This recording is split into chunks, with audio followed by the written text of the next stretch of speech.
In this video, we're going to show you how to self-level your bathroom floor so that you'll have a nice, perfect, level subfloor to place all of your tile floor on, and even to have a nice, perfectly level bathtub in your bathroom remodeling. So my friends had brought me in to gut and remodel this bathroom because of problems with tiles falling off the shower wall, as you can see here. But while in there, I discovered other things like obvious slanting and sloping of this bathroom of a very horrible degree. In fact, to show you how big the slant is, look at this. So you can see how they've got it shimmed way up high on the right-hand side. Right here you can see the tiles that are propping it up. Apparently the previous owner did this. Just look at that, man. There's more tiles sticking out underneath in the back. Look at this, even the vanity is way off level. I mean, way off. See that there? The bubble's supposed to be in the middle. So because of the obvious slanted angle of this bathroom, I felt like I was in an old episode of the old Batman series from the 1960s. If you remember when they showed the fight scenes and the bad guys, they always show everything at a slanted angle. That's exactly what I felt like I was in the middle of Batman. The National Tile Council of America requirements for a flat floor say that you have to have less than 1/8 of an inch gap underneath your 6-foot level. So you have to take a 6-foot level, don't use a smaller one, put it down on the floor and make sure it's all flat like you see here. If you see dips and valleys and peaks and everything that are over 1/8 of an inch gap across your 6-foot level, then you have to add the self-leveling floor. This is likely what most people's floors look like. Even though you don't see the dips, they are there. So your task is to chip up the old floor, grind it, and get it ready for leveling.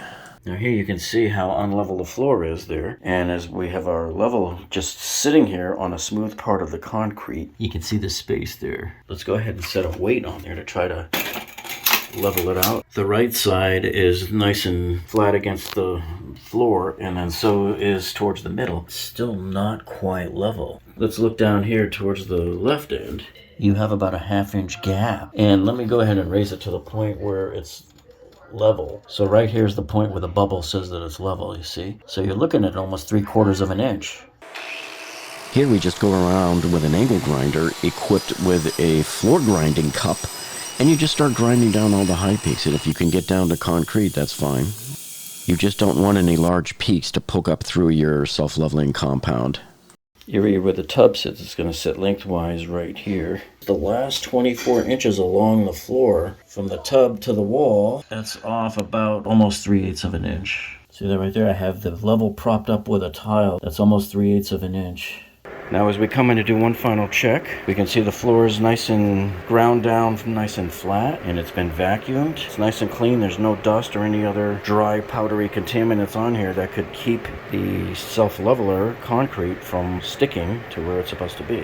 Now, of course, the professional floor companies, they come in with these giant machines that are like a Zamboni, and they come and grind this all the way down to pure gray concrete, and it's nice and smooth, and they have a vacuum attached to it and everything.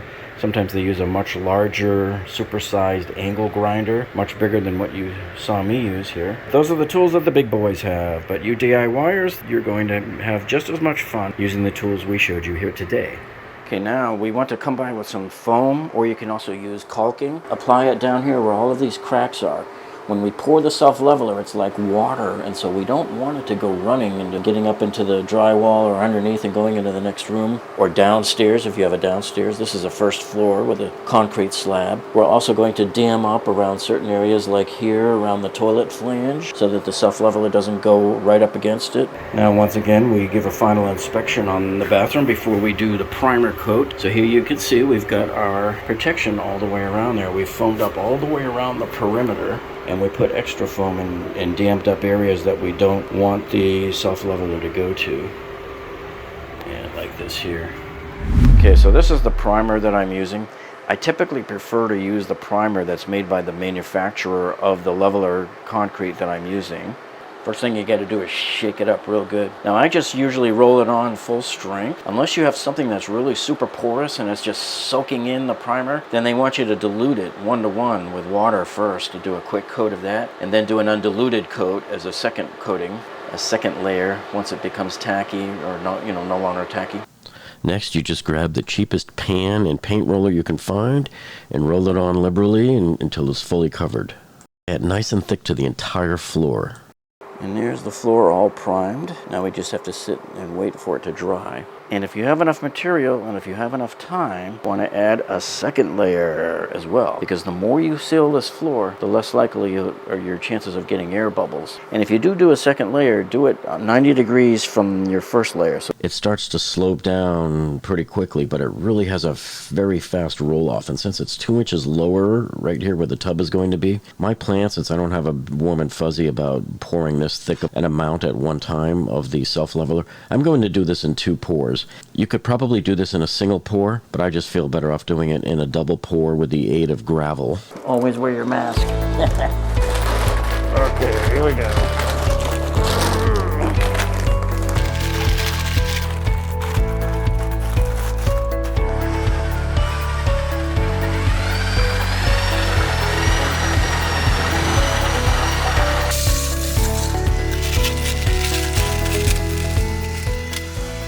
There is no slaking process with self-leveling concrete like we have with the tile setting mortar.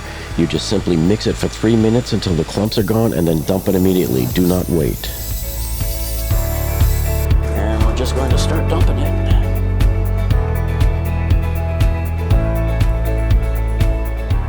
And you'll see it's going to move its way along the floor there. Try not to go over my foam. I think I'm going to go over it in a couple of spots there, but we'll see. Now I'm using just a regular floor squeegee. It's as close to the rake that the professionals use as you can get. And you'll feel it's really thick. You're gonna have to really coax it into some of these tight spots in the back. So remember, you gotta break up that surface tension there and really let it know your intentions of where you want it to go. See? Pushing it right there. And once you've pushed it there, it'll find its own level. The professionals will sometimes use that spiked roller. That's really to get rid of air bubbles that are caught in there, but if you primed well enough, there won't be any air bubbles and you won't have to do any of that stuff. Okay, now I'm going to dump the rest of it back over here. Now I'm going to take my second bucket of water. Oops, lost a little there. Pour it into my mixing bucket.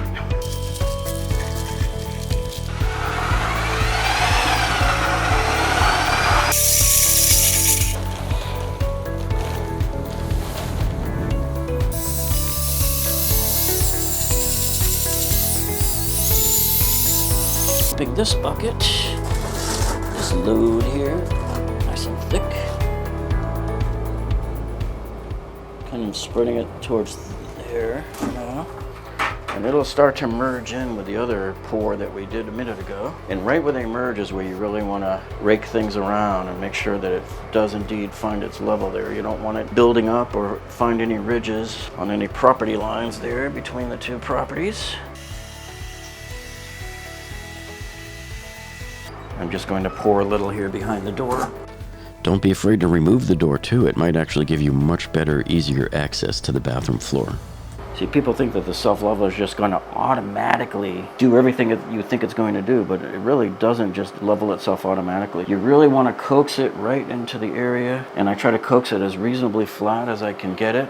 So I'm just going to coax it around here, break that surface tension, let it settle back down. This is why floor preparation is so important. Unless you start off with a flat slab or subfloor, you are not going to end up with flat tiles on the top like you see here. You're going to end up with a crooked floor. And here is the product just poured a few minutes ago. And so it's going to look like a big lake of water for a few minutes. And remember, this will be dry to walk on in 2 to 4 hours, depending on how much water you mixed it with. And now here we are about 30 minutes later. And it's still a little bit shiny in some places, but in other places it's already clouding up nicely. So another 2 hours or so and this should be dried. Another casualty of war, collateral damage. The next day we dry fitted the tub and some tiles. We start at the door, work our way over and find where's the point where it starts to go below the level. See, so there's our solid pour that we made last night, and now you can see we need to add the second level over here. It's creating like a gap underneath the bathtub. So what we do is we start marking on the floor where it starts to deviate from the level. you're sort of creating like a little beach shoreline. Now we just continue across the floor with our level and mark each spot where it separates from the level, and this will form our shoreline, and we'll draw it out with tape and make sure we don't pour past that point. Okay, so the way we determine how deep it needs to be here, we need to project a line onto the wall there and fill up to that line. So what you want to do is take your level and make it so that it's flat. See, like that. And as you can see, it's showing how the floor departs and slopes downward from our level there and gets worse and worse right up until the time you get up to the wall. But we are level right here. So right here, the bottom of that level is telling us where the floor needs to get poured up. It goes all the way up to the wall. So that by the time you get up to the wall, you can see just how much you got to pour to level this floor. So here you can see, as long as we pour up to around the bottom of that furring strip, it will be level. And that just goes to show you just how horrifically bad this builder made this foundation here. I've never seen anything that far off of level across 3.5 feet. What an unbelievable drop off this is here. Okay, so I have some different sized rocks we're going to use here to fill up those huge gaps in the very end.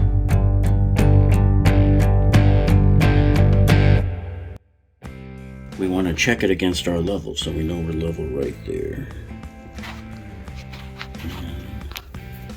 We want to make sure the gravel is below the level of the, so that when we pour the leveling concrete, it should fill right over the top of it.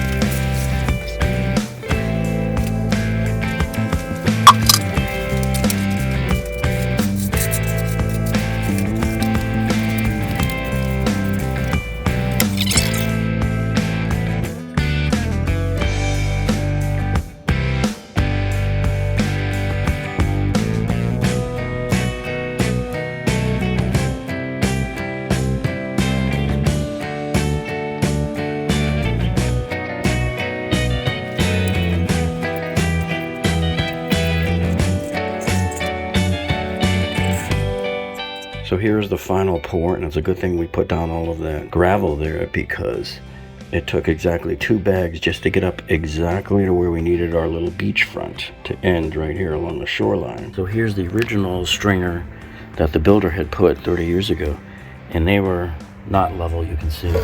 That's why the builder had to put 2 real thick shims in this back corner to even somewhat level their previous tub. And check it out, folks, here it is after the self-leveler has dried about 3 hours later. Perfectly dry and nice smack dab. And look at this, look at this. You drop the level down, and even we turned it at an angle, still nice and perfect right in the middle.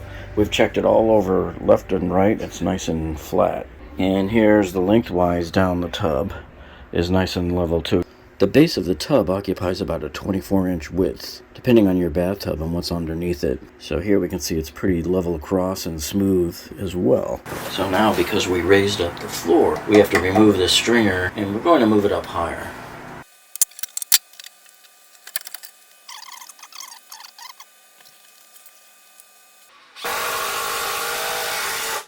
So the tub went in nice and flat and level. The tiles are nice and perfect and flat and level up top.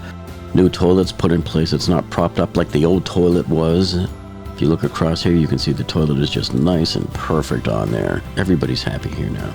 And guess what? No more set of Batman in this bathroom.